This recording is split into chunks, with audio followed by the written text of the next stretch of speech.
My name is Lori Simmons. I'm 35 years old, and I'm a health app developer from Austin, Texas. I've created a tracking system that's about to turn the wellness industry upside down. But success wasn't always my story. In my family, I was always considered the black sheep, the odd one out who didn't fit their perfect mold. Especially my sister made sure I never forgot my place.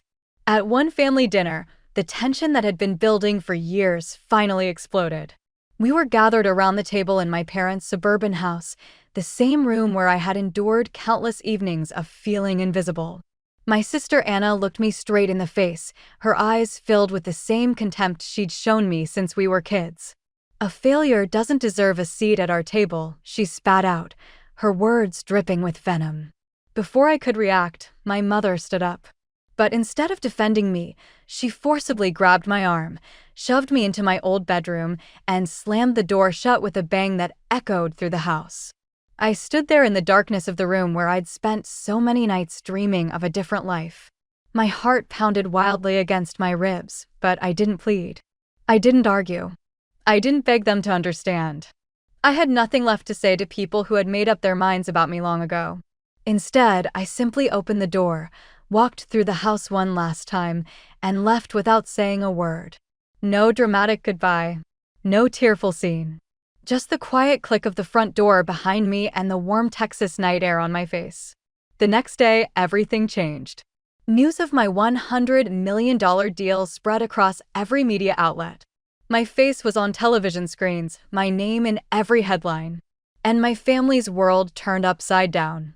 The same people who had thrown me out came crawling back, desperate to share in the success they had never believed I could achieve. But what I did next made them remember this lesson forever. Before I tell you how my family went from throwing me out the door to literally staking out my office, write in the comments where you're watching from. And subscribe if you've ever been called a failure by the people who were supposed to be your support system. Growing up a Simmons in Austin meant meeting incredibly high standards.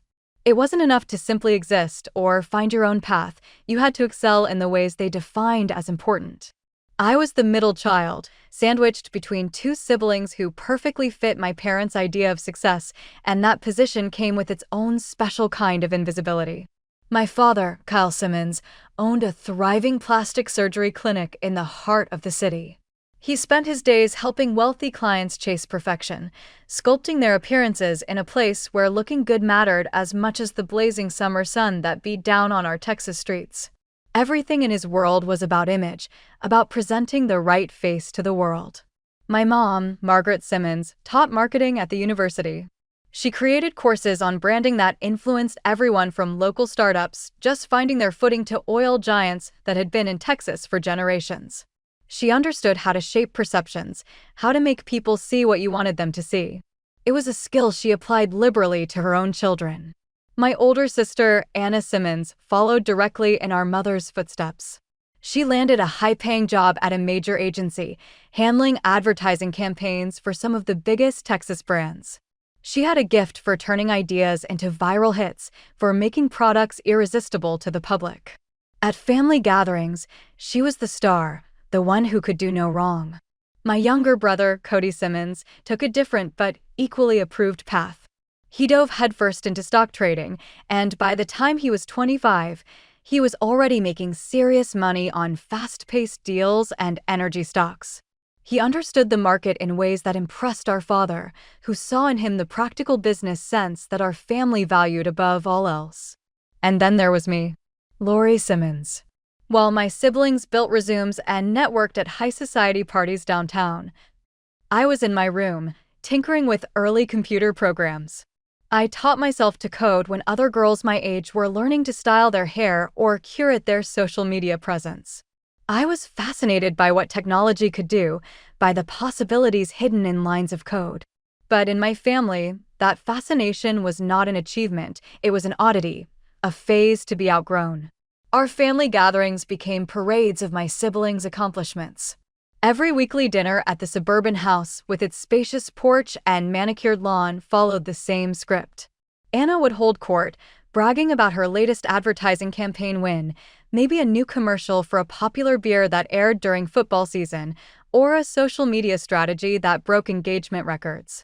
Mom would beam with pride, comparing Anna's work to her own breakthroughs in teaching viral marketing strategies. Then Cody would share his latest stock market insights.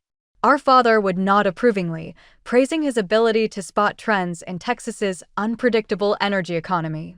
The conversation would flow easily around the table, lubricated by parental approval and shared values. But the moment I opened my mouth to talk about my ideas, apps that could track health metrics in real time, programs that could help people monitor their steps or their heart rate or their sleep patterns, silence would fall over the room like a heavy blanket. You could hear the ice clinking in glasses, the distant hum of the air conditioning, anything but my voice. Anna would inevitably interrupt. "Why can't you be more like Cody?" she'd say, her voice dripping with the same contempt I would hear years later at that final dinner. "Focus on real money. Stop playing with these toys that will never generate any income." She didn't see potential in my work. She saw a threat to the family narrative, proof that not all of us fit their mold. Mom would continue praising Anna's assertiveness or Cody's ambition, deliberately avoiding my eyes as if looking at me would acknowledge that my ideas even existed. Dad would lean back in his chair with that disappointed expression I knew too well. "When are you finally going to wake up, Lori? Choose something practical. Something like your brother and sister chose." Each word landed like a small cut, not deep enough to bleed, but painful enough to remember. I felt like a stranger in my own home, an alien species that had somehow landed at their dinner table. After the plates were cleared and the conversation moved on without me, I would retreat to my room, closing the door on their judgment and losing myself in the one place where I felt I belonged, the glowing screen of my computer, where code made sense and possibilities were endless. Their disdain only grew with each passing day. The more hours I spent coding instead of studying for exams on their terms, the more they treated my passion as a personal failure. My grades were decent, respectable, even, but in the Simmons household, decent wasn't enough. Not when Anna was bringing home perfect scores in her business classes. Not when Cody was already landing internships at local firms while still in high school. Next to their achievements, mine looked like failure dressed up in good intentions.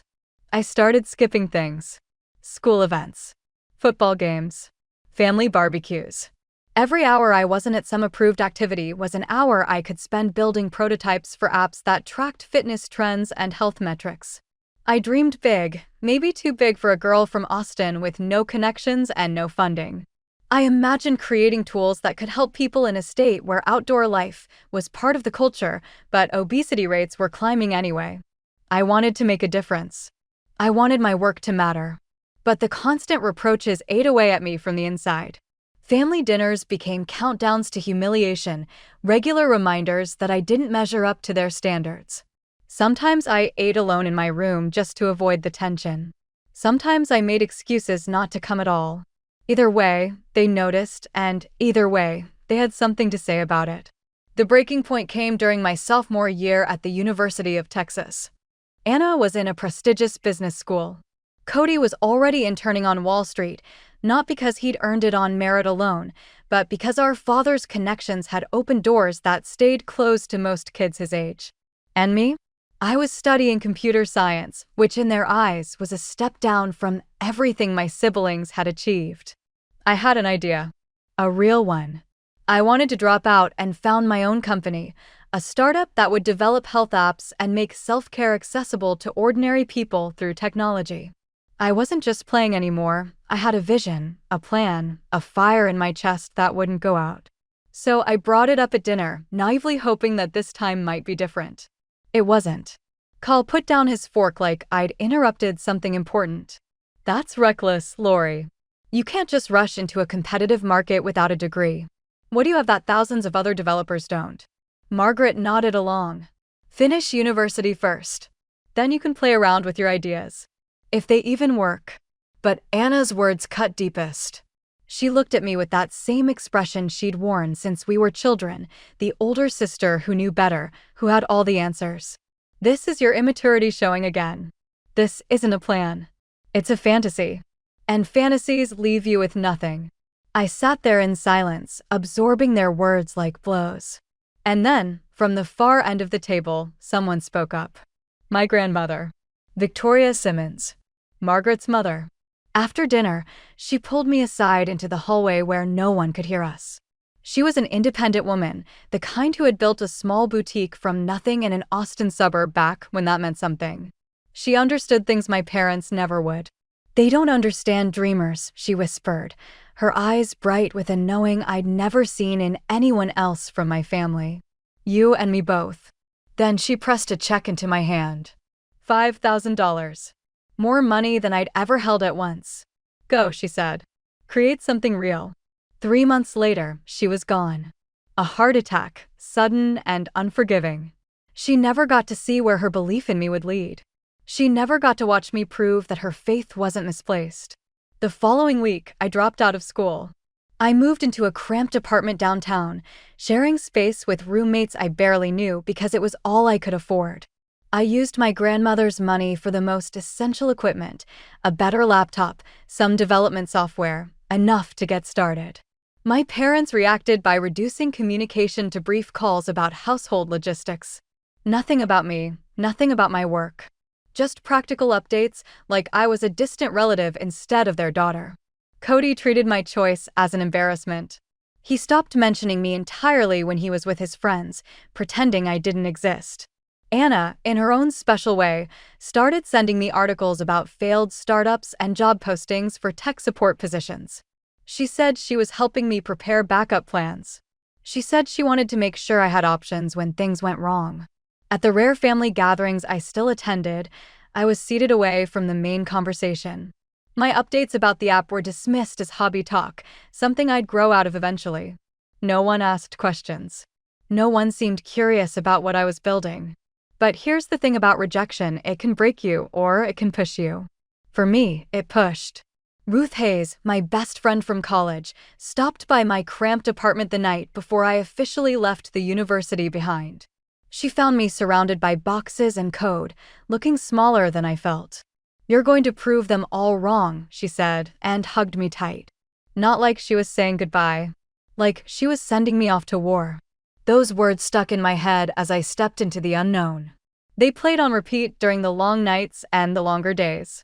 They reminded me why I was doing this, why I couldn't stop, why their dismissal only made me more determined.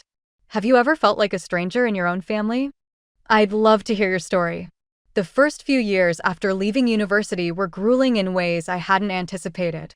The Austin startup scene was buzzing with energy and potential, but for me, it meant surviving on minimum wage while chasing a dream that most people thought would never materialize.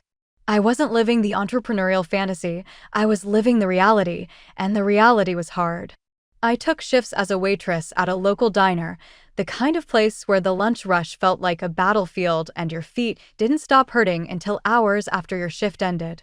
I served plates of eggs and pancakes to families on weekend mornings, burgers and fries to office workers during their lunch breaks, coffee after coffee to customers who barely looked at me.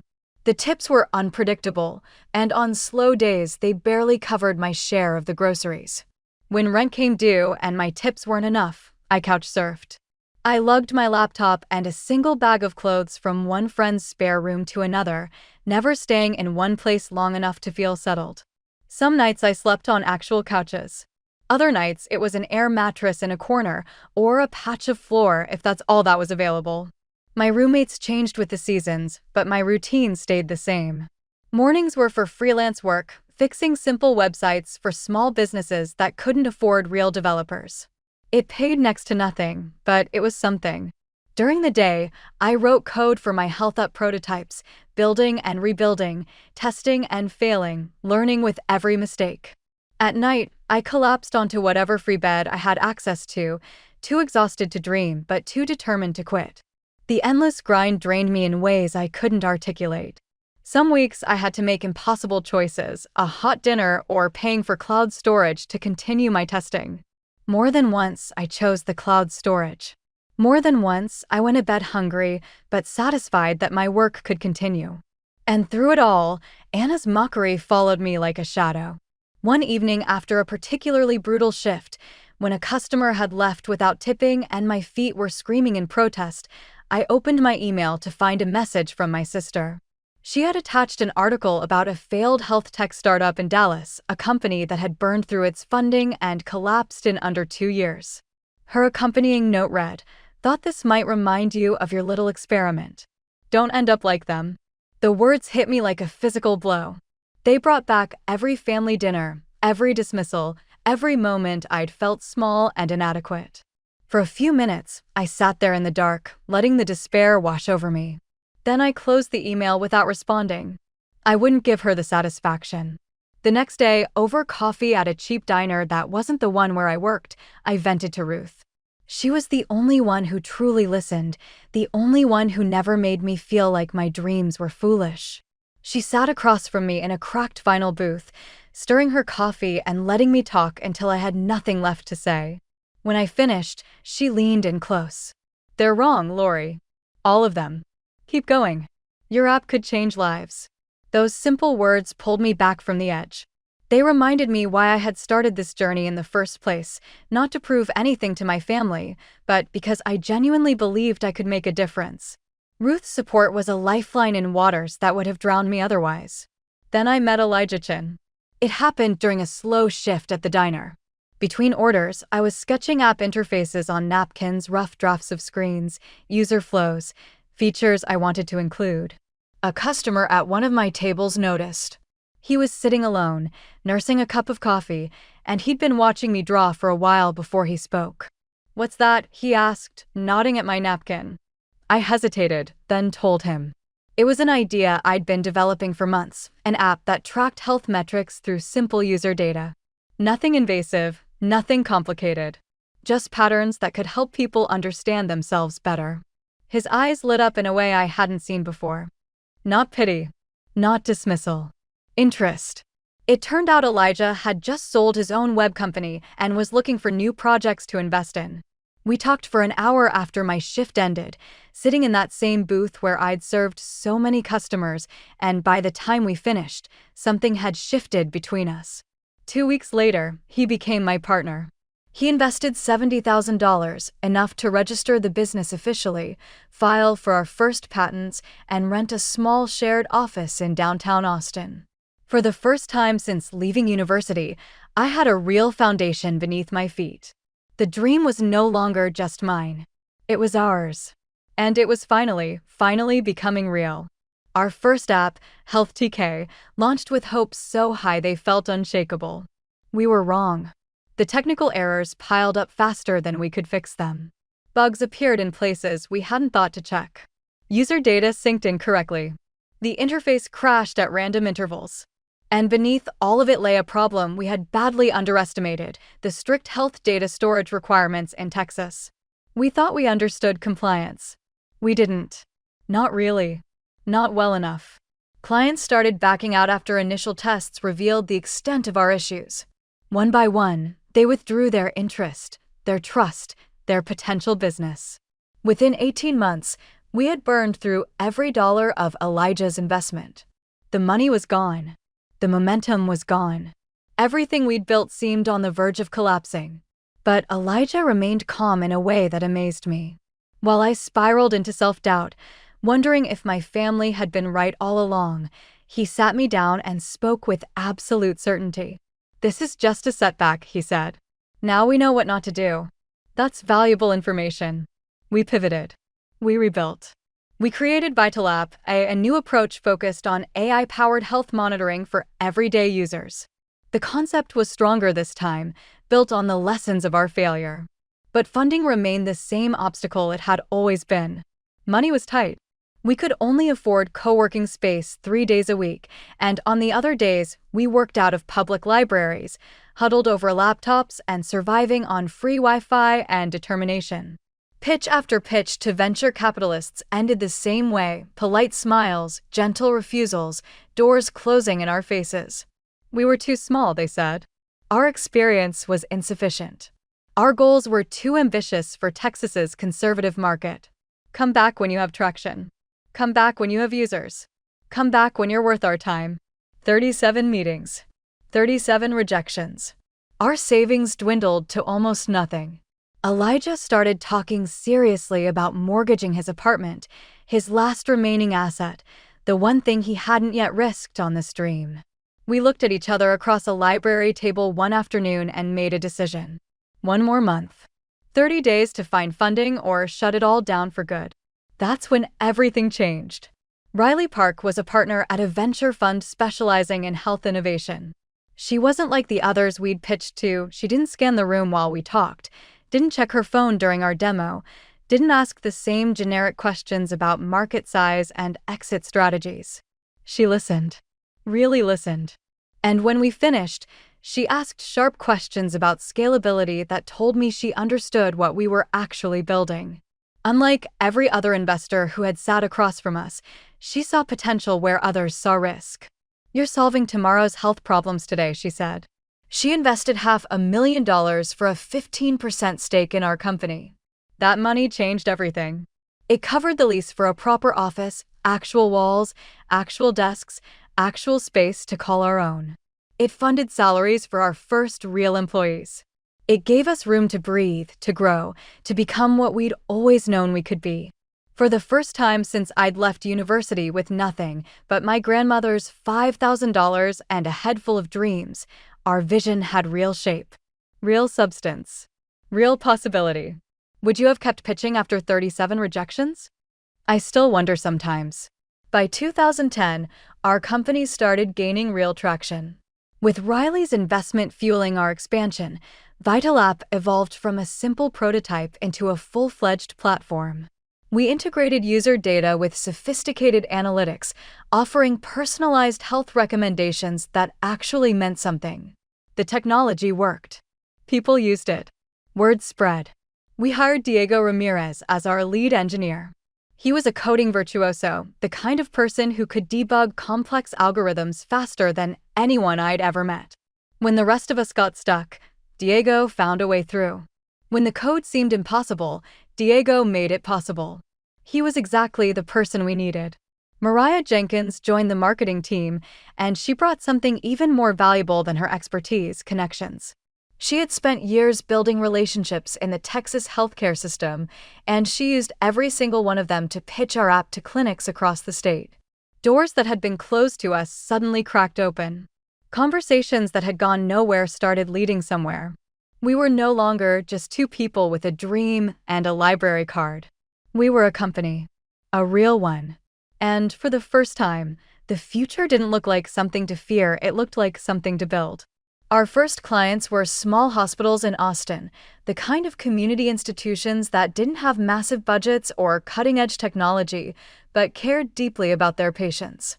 They started using Vital App for remote post-surgery recovery monitoring, tracking how their patients healed after they left the hospital walls.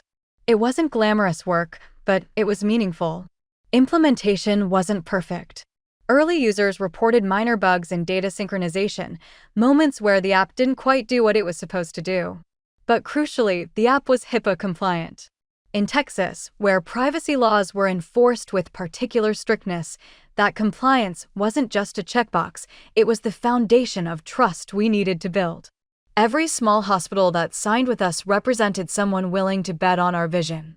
We didn't take that lightly. Word of our success began to spread slowly at first, then faster. An article came out in TechCrunch that changed everything. The writer called Vital App a game changer in accessible health monitoring and the future of preventive medicine in the heart of America. The piece detailed how our app was reducing hospital readmission rates by analyzing daily metrics, everything from sleep quality to activity levels, and flagging potential issues before they became emergencies. That article got noticed. The organizers of South by Southwest reached out with an invitation. They wanted me to speak on a panel about health innovation, to share what we were building and where we saw the future going. I prepared tirelessly for that appearance, practicing my talking points until they felt like second nature. On stage, I explained how Vital App could bridge gaps in the healthcare system of rural Texas, where access to specialists was extremely limited and patients often drove hours for appointments that could be handled remotely. The audience listened. They asked questions. They seemed to understand. But the tension with my family never fully went away. During a rare visit home to the suburbs, I shared a link to the TechCrunch article in the family group chat. It wasn't a plea for approval, not consciously anyway. Just a daughter sharing her accomplishment with the people who were supposed to care. Anna's reply came quickly. Cute article, but is this for the long haul or just fleeting success? The words landed exactly as she intended, reducing my achievements to random luck, momentary attention that would fade as quickly as it had appeared. Her doubt echoed everything I'd heard growing up, every dismissal, every comparison to my siblings. Cody responded with a thumbs-up emoji and nothing else. No words. No curiosity. Just the minimal acknowledgement required to not seem completely indifferent. Margaret called later that week. She offered real help with branding through her university connections, as if what I'd built wasn't already real. As if I needed her expertise to validate my work. The call left me seething inside, and I hated myself for caring. After everything, after all their dismissals and disappointments, why did their approval still matter? Why couldn't I let it go? Ruth noticed my frustration over lunch downtown. We sat at a small table near the window, and I unloaded everything: Anna's comment, Cody's silence, Mom's condescending offer of help. Ruth listened the way she always did, without judgment, without interruption. When I finally stopped talking, she leaned forward. They're stuck in their own world, she said. Your app is changing lives. Focus on that. I tried. I really did. The decisive moment came with negotiations involving a major healthcare provider, one of the giants dominating the Texas market, the kind of company that could make or break startups like ours. They wanted to integrate Vital App into their patient platform, granting access to our features across the entire state. The deal's value grew as we talked, eventually reaching $100 million, including licensing fees and ongoing technical support. I worked nights in our expanded office, fine-tuning the app's scalability to handle thousands of users without lag. The pressure mounted as deadlines approached, but instead of crushing me, it fueled my confidence. Every late night, every line of code, every solved problem reminded me of what I was building. Something that stood on its own. Something that didn't need my family's approval to be real. By this point, Vital App had 27 clients. Small community clinics. Large health networks. Hospitals across Texas that had once been closed to us now welcomed our technology. The invitation to South by Southwest brought new partnerships and brought us closer to the final stage of negotiations with the healthcare giant. For the first time in my life, I felt free from my family's expectations. Their standards no longer defined me. Their approval no longer mattered. I was ready to step into the future on my own terms, carrying only what I chose to carry and leaving the rest behind. What would motivate you more, proving doubters wrong or focusing only on the people you're actually helping? I'm still not sure I know the answer. The call to my mom changed everything. It was early 2025. Vital App was on the verge of the biggest deal we'd ever pursued, and despite everything, I felt a pull toward home. Maybe it was foolish. Maybe I should have known better. But some part of me still wanted to connect with my family, still hoped that this time might be different. That my success would finally make them see me. I dialed her number, my heart pounding in a way that embarrassed me. I was a grown woman, a successful entrepreneur, and yet my mother's voice still had the power to make me feel like a child seeking approval. Can I come to family dinner this weekend? I asked, trying to sound casual. Mom hesitated. I heard it in the pause before she spoke, that moment of calculation she'd always done when weighing my presence against family dynamics. Anna might not like it, she said finally. But okay. Come. Her voice carried an anxiety she didn't bother to hide. I noticed it, but I decided not to dwell. Maybe this time, I told myself. Maybe this time they'll see. Dinner was a disaster from the moment I walked in. We sat at the same oak table where I'd endured countless evenings of feeling small. The air was thick with tension, so heavy you could almost taste it. I tried to bridge the gap by mentioning Vital App's recent successes with the clinics, growth numbers, new partnerships, the momentum we were building. I kept my voice even, my tone neutral. Just sharing information. Just trying to include them in my life. Anna leaned forward, her eyes flashing with the same contempt I'd seen 1,000 times. A failure doesn't deserve to sit with family, she spat out. The words hit me like a physical slap. They carried the weight of every dismissal, every comparison, every moment I'd been made to feel less than. Years of rejection condensed into a single sentence. Cody smirked from across the table. Maybe try getting a real job first, he added, as if building a company from nothing wasn't real, as if the hours I'd poured into my work meant nothing.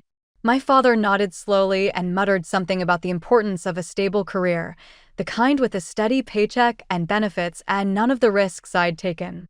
Then Mom stood up. For a heartbeat, I thought she might finally defend me. Finally say something to silence Anna's cruelty. Finally be the mother I'd always needed. Instead, she grabbed my arm and shoved me into my old bedroom. The door slammed shut with a bang that echoed through the house like a gunshot. Don't ruin the evening, she snapped through the wood. The betrayal cut deeper than anything Anna had said. Mom had always stayed neutral before, never defending me but never actively participating in my humiliation. Now she had chosen a side, and it wasn't mine. Pain and anger clenched my chest so tightly I could barely breathe. But I stayed silent. I wouldn't give them the satisfaction of hearing me cry, of knowing they'd broken me. I grabbed my bag, opened the door, and walked through the house one last time. I closed the front door quietly behind me, the soft click somehow louder than any slam. Back in my downtown apartment, I stood at the window for a long time. Through the glass, I watched neighbors having dinner under the warm light of their porches.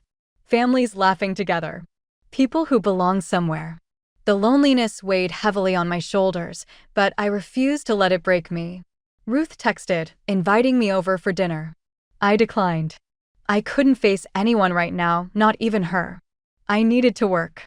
I needed to pour everything I was feeling into something productive. I sat down at my cramped table, opened my laptop, and dove into the final tweaks for VitalApp's scalability. The app had to be ready for millions of users. That was the deal with the medical company. Every line of code felt like a chance to prove them wrong, to show that their dismissal meant nothing, to build something so undeniable they couldn't ignore it. Late at night, my phone buzzed. A message from Brittany Liu, the innovation director at our partner company.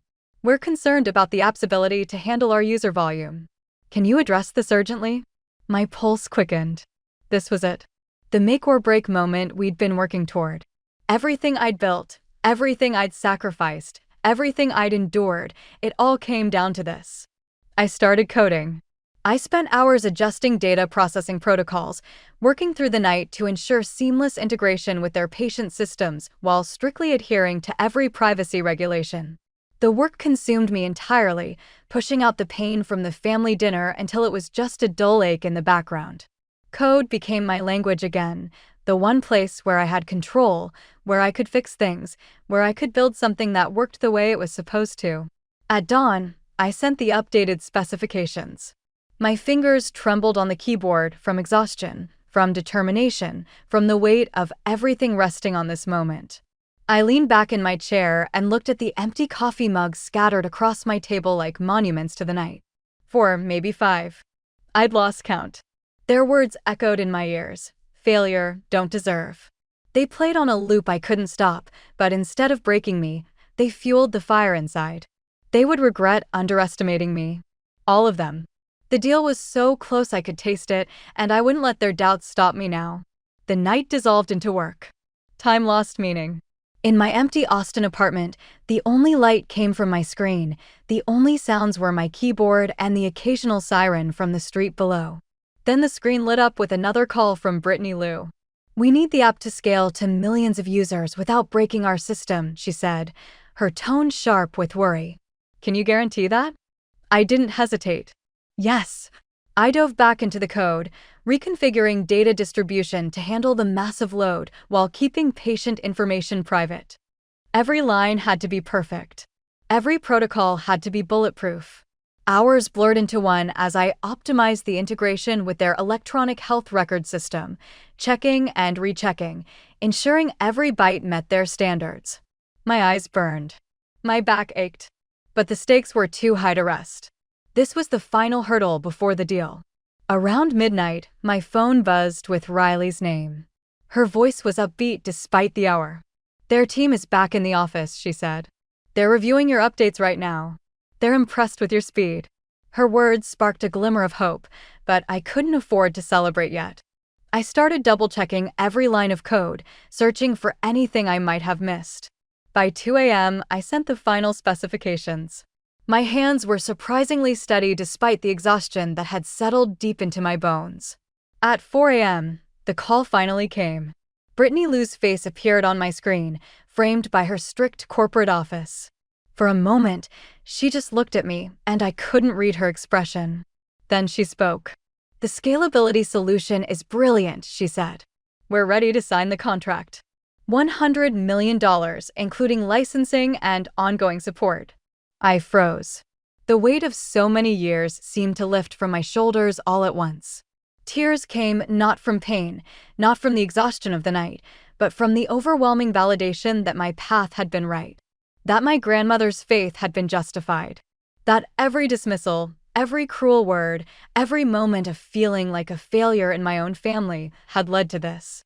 Ruth had come over sometime in the night, unable to sleep, unwilling to let me face this alone. She was sitting on my worn couch when the call ended, and the moment I looked at her, she knew. She crossed the room and hugged me tight, and we laughed through our relief, through the tears, through the impossibility of what we'd just accomplished. The room filled with joy I hadn't felt in years. The next morning, I woke to my TV blaring with breaking news on CNBC. The anchor's voice cut through my exhaustion. Austin-based startup VitalApp signs $100 million deal with major healthcare provider, revolutionizing health monitoring in Texas. I stared at the screen, watching my face appear beside the headline. The words hit me before I'd even fully processed that the announcement was public, that the world now knew what we had built. $100 million. From a cramped apartment and a grandmother's $5,000 check to this. From a family that called me a failure to a deal that would change healthcare in Texas. I sat on the edge of my bed, watching the news repeat the story, and for the first time in as long as I could remember, I let myself feel proud. My phone exploded. Messages flooded in from every direction, colleagues who had believed in me, former classmates who had barely acknowledged my existence, even local journalists requesting interviews. The notification chime sounded so many times I lost count. But amidst the chaos of congratulations, 3 messages stood out. My mom called first. Her voice trembled through the speaker. "Lori, you're on the news. Is this deal really worth $100 million? I confirmed it, my voice flat and dry. No emotion. No warmth. Just facts. A message from Anna followed within minutes. "Congratulations. We need to talk. Maybe I misjudged you." The words hung on my screen, so inadequate they were almost laughable. Years of contempt reduced to a single text message. Cody was characteristically direct. Room for investors? Their sudden interest didn't surprise me. I had always known, somewhere deep down, that success would bring them back. But knowing it intellectually and experiencing it were different things. Their messages left me cold, detached from the family that had spent so many years rejecting me. I stared at the screen for a long moment, then set the phone down without replying. This victory was mine, not theirs. And I wasn't about to let them claim it. The news changed everything around me. But nothing changed faster than my family's behavior. By evening, they showed up unannounced at our downtown Austin office. I saw them through the glass doors before they saw me, a small tableau of the people who had shaped my life in ways they'd never understand. Mom was pacing nervously on the sidewalk, wringing her hands in a way I remembered from childhood. Anna stood apart, scrolling through her phone with the practiced disinterest she'd always worn like armor. Cody remained motionless, a statue in business casual, his face revealing nothing.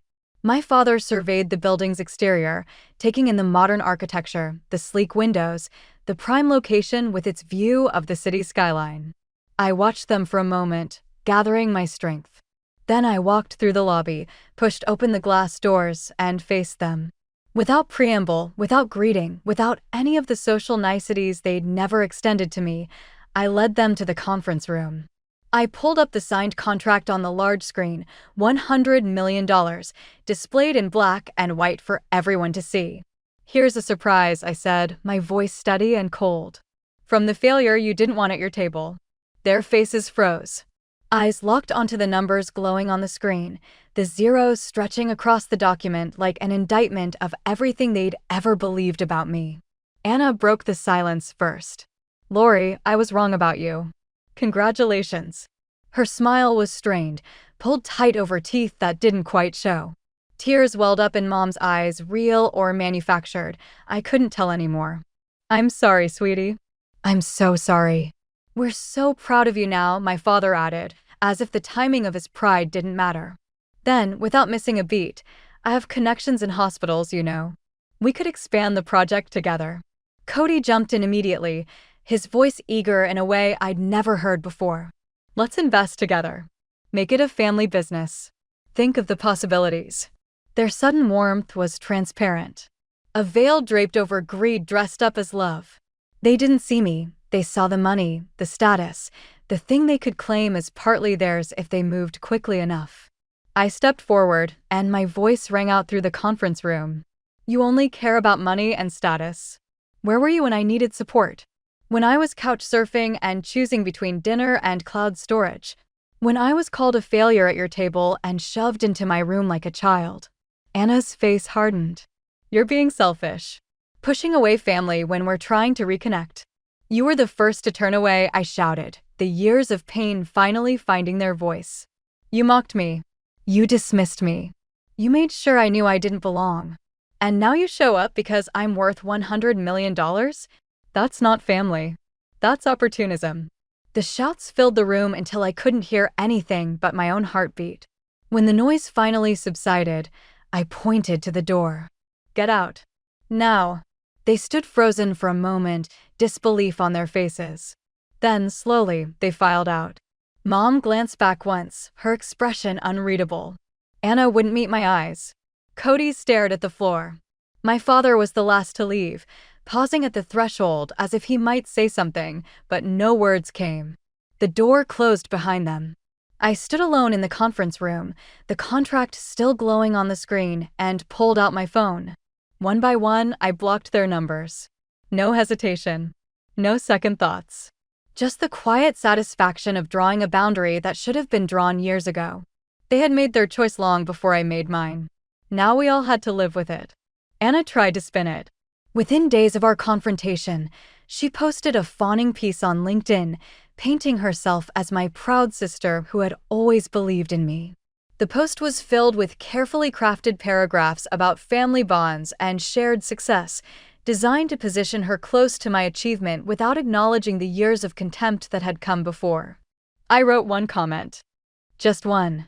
My family called me a failure when I needed support the most. The post went viral.